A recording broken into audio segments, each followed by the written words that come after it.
Aksi demonstrasi yang dilakukan oleh sejumlah aliansi mahasiswa beberapa waktu lalu masih menyisakan cerita tersendiri.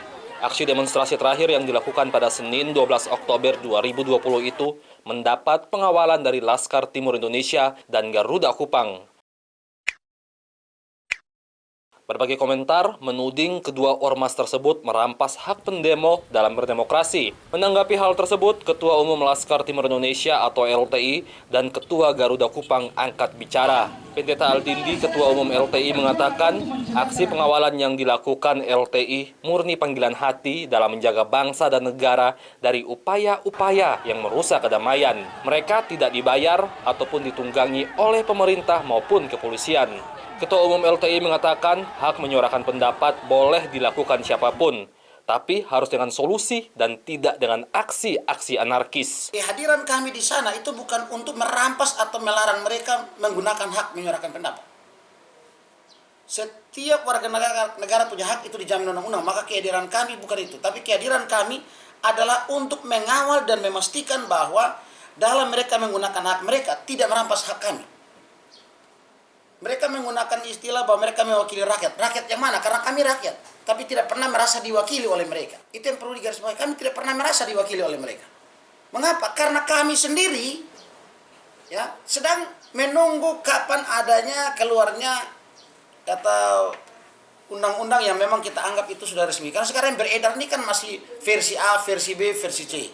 Ketua LTI juga mengatakan apa yang dilakukan beberapa waktu lalu tidak dilakukan mahasiswa dengan cerdas. LTI akan mendukung para pendemo dengan mengawal hak mereka jika mereka melakukannya dengan damai tanpa aksi anarkis. Kami yang ketiga mempertanyakan apa dasar mereka menolak ini. Sudah baca apa belum? Tapi oke lah, walaupun tidak baca mau demo silakan saja. Asal tidak mengganggu kenyamanan, kedamaian masyarakat, tidak merusak fasilitas publik. Publik sangat marah ketika fasilitas yang dibangun dari hasil pajak dari uang rakyat itu kemudian dihancurkan oleh mereka yang menamakan diri kelompok intelektual atau mahasiswa. Tapi apa yang terjadi di lapangan tidak mencerminkan mereka adalah orang intelektual. Perilaku seperti itu justru menunjukkan bahwa mereka orang-orang yang bodoh, yang tidak mengerti dan yang tidak cerdas. Karena itu kami minta berlakulah sebagai seorang mahasiswa, berlakulah sebagai seorang intelektual, melakukan aksi-aksi yang cerdas, menyuarakan dengan cara-cara yang cerdas, dan untuk menyuarakan harus cerdas memahami dulu segala sesuatu baru suara. Jangan sampai asal bersuara ketika ditanya tidak paham apa yang mau disuarakan. Sementara itu, Ketua Garuda Kupang mengatakan ormas mereka bukanlah kelompok preman dan bukan bentukan pemerintah. Mereka juga tidak pernah menghadang para mahasiswa dalam menyuarakan pendapat. Kami bukanlah preman, bayaran dari aksi kegiatan kemarin. Dan ormas kami pun ormas bukan ormas bentukan dari pemerintah ataupun pihak-pihak mana. Ini semua murni dari panggilan hati kami masing-masing. Kami bukan preman. Saya tegaskan, kami bukan preman, tapi kami mantan preman. Ya, kami mantan preman.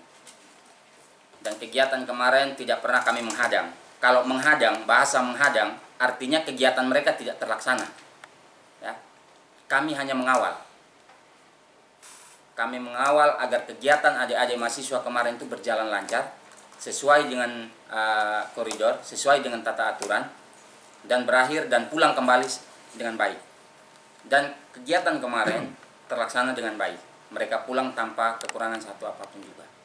Selain itu, Ketua LTI juga mengatakan ketakutan akan adanya pelajar yang diikutsertakan dalam aksi demonstrasi maupun adanya oknum penyusup yang berusaha merusak kedamaian di Kota Kupang. Yang masih pelajar, yang tugasnya belajar. Bahkan kalau kita mau lihat itu, sebetulnya kemarin itu termasuk pelanggaran terhadap hak anak itu. Nah, mereka tuh mestinya diproses. Anak itu harusnya belajar di sekolah, kok diajak dalam aksi demo, udah kan anarkis. Nah, karena itulah kami mau memastikan itu. Ketakutan yang berikut sebetulnya bukan saja masalah anak atau siapapun, tapi ketakutan yang berikut adalah bahwa aksi-aksi ini, ingat ini ketakutan bukan tuduhan. Sehingga kami hanya lagi memantau aksi-aksi ini sudah tidak murni ketakutan kami. Mengapa? Karena menjadi tanda tanya besar kami adalah mereka melakukan aksi ini dasarnya apa? Baca undang-undangnya saja belum kok. Lalu tolak apanya? Poin berapa, pasal berapa ditanya, baca dari mana? Ini yang kami terima, dengar dari orang. Kalau dengar dari orang, terima dari orang, dari WhatsApp. Ya itu sama saya dengan percaya hoax. Jadi kalau mereka cerdas, mereka kaum intelektual, tunggu yang resmi undang-undangnya, pelajari beda. Kalau memang mau demo atau mau tuntut, mau gugat ke MK silakan. Nah itu cerdas. Kami takutnya jangan sampai ada orang-orang yang bertujuan menciptakan kaos di Kota Kupang, di Indonesia, sehingga akhirnya Indonesia yang sudah aman dan damai ini, terkhususnya Kota Kupang yang sangat aman dan damai ini, terjadi kekacauan karena adanya kepentingan politik tertentu dari para oknum-oknum tertentu. Nah, ini memang boleh bisa kami buktikan karena masih bersifat ketakutan kami, masih kami sendiri terus pantau, selidiki, tapi kami berharap tidak seperti itu. Nah, karena itu kami minta kepada kelompok mahasiswa, adik-adik kami, harus diingat bahwa bahkan kemarin aparat yang terluka karena lemparan batu dari kalian itu bisa jadi anak-anak mereka itu adalah mahasiswa juga. Jadi kalian lagi melempar, menyakiti, melukai hati dari teman-teman kalian sendiri yang kuliah begitu. Dan ingat bahwa kalian tidak menjadi bukan sebuah perwakilan resmi dari rakyat. Jadi jangan sedikit-sedikit mengatakan bahwa ini suara rakyat yang lagi tertindas. Rakyat mana yang lagi tertindas dengan Omnibus Law ini? Giri Rudolf, AFB TV melaporkan.